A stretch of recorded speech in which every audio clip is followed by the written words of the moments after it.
What is the bridge to wealth creation. 2012 मध्ये जेव्हा भारतात स्टारबक्स आलं तेव्हा त्यांनी 100 रुपयाला कॉफी ठेवली होती. आज 2025 मध्ये तीच कॉफी साधारण 270-300 रुपयाच्या आसपास गेलेली आहे. कॉफी बदलली का? अजिबात नाही. याची किंमत मात्र बदलली. And this is what is inflation.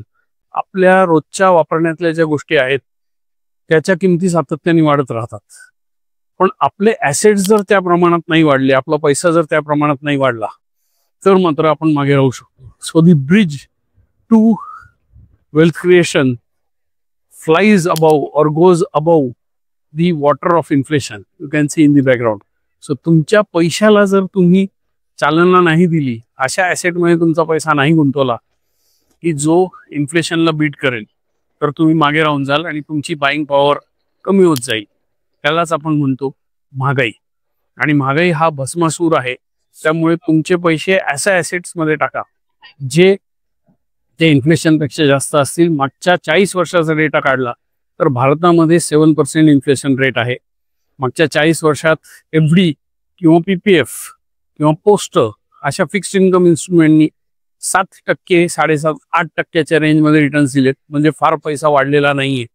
आणि इतर ॲसेट्सनी म्हणजे इक्विटी बेस्ड ॲसेट्स मध्ये स्टॉक्स असतील किंवा म्युच्युअल फंड असतील यांनी मात्र डबल डिजिट रिटर्न्स दिलेत. काही ठिकाणी रिअल इस्टेटनी डबल डिजिट रिटर्न्स दिलेत. मात्र पोस्ट डिमॉनिटायझेशन रिअल इस्टेटचं पण कंबरडं मोडल्यासारखं दिसतंय. शिवाय रिअल इस्टेटमध्ये ते एक अनरेग्युलेटेड ॲसेट असल्यामुळे भानगडी बऱ्याच होतात. सगळ्यात जास्त लिटिगेशन त्या ॲसेटमध्ये आहे. असा ॲसेट चूज करा जो इन्फ्लेशनला बीट करेल, because that is your bridge to creating wealth. I am at South Bank, Melbourne, having a great time. Sunny morning, छान वातावरण आहे. I am enjoying my time.